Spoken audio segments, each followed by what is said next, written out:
அம்பேத்கரின் மாணவன் பெரியாரின் பிள்ளை என்பதற்காகவும் சனாதனத்தை எதிர்க்க வேண்டும் என்பதற்காகவும் சமூக நீதியை பாதுகாக்க வேண்டும் என்பதற்காகவும் தான் திமுகவுடன் நிற்பதாகவும் மதவாத பாஜகவுடனோ அதனை ஆதரிக்கும் அதிமுக போன்ற வேறு கட்சிகளுடனோ ஒருபோதும் கூட்டணி வைக்க மாட்டோம் என்று திருமாவளவன் திட்டவட்டமாக தெரிவித்திருக்கிறார். நான் திமுக கூட்டணியிலிருந்து வெளியே வரலங்கிறது அவங்களுக்கு கவலை, எல்லாருக்கும் கவலை அதுதான். இவன் என்னையா ஒரே அடியா போய் நின்றுக்கிட்டான் அப்படின்னு.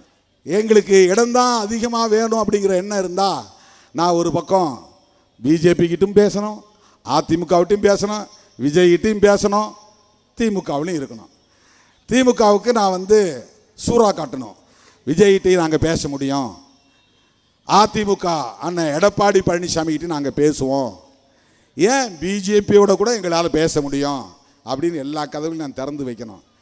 எனக்கு அது ஒரு பொருட்டே இல்லை, எல்லா கதவையும் நான் சாத்திட்டேன். பிஜேபியா வேண்டாம், பாமகவா வேண்டாம், அதிமுகவா பிஜேபியோட இருக்கு வேண்டாம், விஜயா அவங்களால் உருவாக்கப்பட்டு களத்துக்கு வந்திருக்கிற தம்பி வேண்டாம், எல்லா கதையும் மூடிட்டு நான் இங்கே நிற்கிறேன்னா நான் என்ன முட்டாளா, விவரம் தெரியாதா? நீங்கள் சொல்கிற மாதிரி ஏன் 4 சீட்டுக்கு 6 சீட்டுக்கு நான் இங்கே நிற்கணும்? ஏன் நிற்கணும் என்றால் நான் அம்பேத்கரின் மாணவன், பெரியாரின் பிள்ளை, சனாதனத்தை எதிர்க்க வேண்டும் என்பதற்காக நிற்கிறேன், சமூக நீதியை பாதுகாக்க வேண்டும் என்பதற்காக நிற்கிறேன். அரசியல்வாதிகள் யாரும் எல்லா கதவுகளையும் அடைத்துக் கொள்ள மாட்டார்கள்.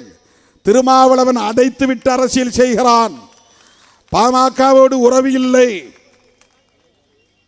அந்த முடிவில் உறுதியாக இருக்கிறோம். இப்போ சில பேர் வேற கிளப்புறான், அது 2ஆக உடைஞ்சிருச்சு, அது உடைஞ்சதில் ஒன்று இங்கே வந்தால் நீங்கள் ஏற்றுக்குவீங்களா?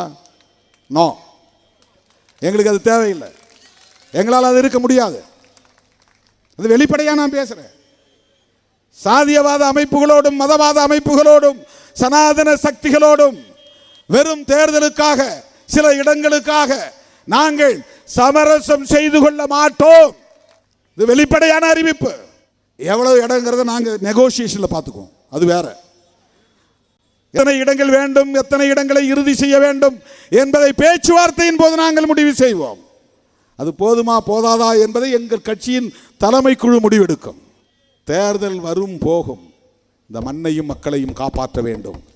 நான் பிஜேபி ஆதரித்தால் என்னால் சமூக நீதியை பேச முடியாது, பிஜேபி ஆதரித்தால் என்னால் மதச்சார்பின்மையை பேச முடியாது, நான் பிஜேபி ஆதரித்தால் நான் சமத்துவத்தை பேச முடியாது, நான் பிஜேபி ஆதரித்தால் சிறுபான்மை மக்களின் நலன்கள் குறித்து பேச முடியாது, நான் பிஜேபி ஆதரித்தால் கிறிஸ்தவர்களோடும் இஸ்லாமியர்களோடும் நல்லிணக்கமாக நான் கைகோர்க்க முடியாது, நான் பிஜேபி ஆதரித்தால் சில இடங்கள் கிடைக்கலாம், தனிப்பட்ட முறையில் எனக்கு பதவி கிடைக்கலாம், ராம்விலாஸ் பாஸ்வான் மாதிரியும் அண்ணன் ராம்தாஸ் அத்வாலே மாதிரியும் ஏன் நம்ம ஊர் எல் முருகன் மாதிரியும் நான் தனிப்பட்ட முறையிலே பயன்பெற முடியும்.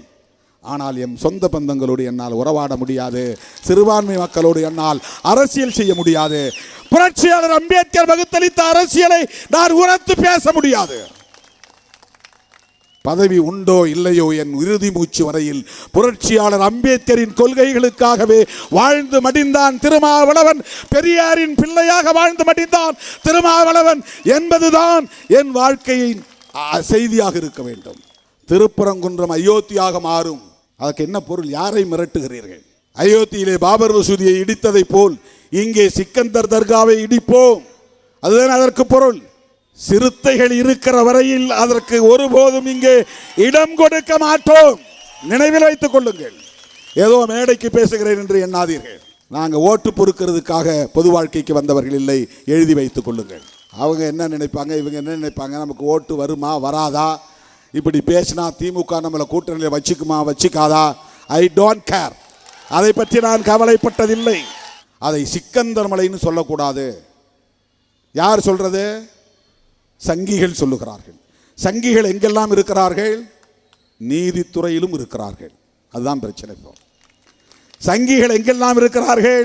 காவல்துறையிலும் இருக்கிறார்கள். காக்கி சட்டைக்குள்ள சங்கிகள் இருக்கிறார்கள். சங்கிகள் எங்கெல்லாம் இருக்கிறார்கள்? பேராசிரியர்களாகவும் துணைவேந்தர்களாகவும் இருக்கிறார்கள். சங்கிகள் எங்கெல்லாம் இருக்கிறார்கள்? உச்ச நீதிமன்றத்திலும் இருக்கிறார்கள், உயர் நீதிமன்றத்திலும் இருக்கிறார்கள், மதுரை கிளையிலும் இருக்கிறார்கள். அதுவும் முருகன் பெயரையே வைத்திருக்கிறார்கள். சுவாமிநாதன் தான், முருகன் தான் அதுக்கு பேர். அப்போது சுவாமிநாதன் வடிவத்திலும் சங்கி மதுரை மண்ணிலே உண்டு. அவர் எக்ஸாம் எழுதலாம் பாஸ் பண்ணி வந்தவர் கிடையாது. ஐஏஎஸ் மாதிரி ஐபிஎஸ் மாதிரி அப்படி வந்த பல பேர் உயர்நீதிமன்ற நீதிபதியாக இருக்கிறாங்க. அப்படி வந்தவர்கள் உயர்நீதிமன்ற நீதிபதியாக பல பேர் இருக்கிறாங்க. அவங்க எல்லாம் சங்கிகளாக இருக்கிறார்கள். உயர் நீதிமன்றத்திலும் உச்ச நீதிமன்றத்திலும் பெரும்பான்மையாக இருப்பவர்கள் ஆர்எஸ்எஸ் ஆதரவாளர்களாக இருக்கிறார்கள், அல்லது ஆர்எஸ்எஸ் பயிற்சி பெற்றவர்களாக இருக்கிறார்கள், ஆர்எஸ்எஸ் கொள்கையை கொண்டவர்களாக இருக்கிறார்கள். அதனால்தான் பாபர் மசூதி இடிப்பு வழக்கில் அவர்கள் விரும்பியபடி தீர்ப்பை எழுதி கொண்டார்கள். அப்போ பாபர் மசூதி தள்ளி ஒரு இடத்துல அரசாங்கமே இடம் கொடுங்க, அவங்க கட்டிக்கிட்டோம். இதுக்கு பேர் தான் கட்ட பஞ்சாயத்து. கட்ட பஞ்சாயத்துனா என்னென்னா, கட்டைன்னா ஷார்ட்டுன்னு அர்த்தம். கட்டைன்னா கட்டையில் உட்காந்து பேசுகிற பஞ்சாயத்து இல்லை, ஷார்ட். கட்ட பஞ்சாயத்துனா ஷார்ட். நீதிமன்றம்னா லாங்காக இழுத்துட்டு போவோம், வருஷக்கணக்கில், பல வருஷம், 10 வருஷம் 20 வருஷம் 30 வருஷம் போயிடும். ஷார்ட்டாக முடிக்கணுன்னா உட்காந்து ஊரில் பேசி இப்படி போ முடிவு பண்ணு, ஒரு தீர்ப்பு சொல்லிடுவான். அதுக்கு பேர் கட்ட பஞ்சாயத்து. இது என்ன தீர்ப்பு? இதுதான் ஆர்எஸ்எஸ் தீர்ப்பு.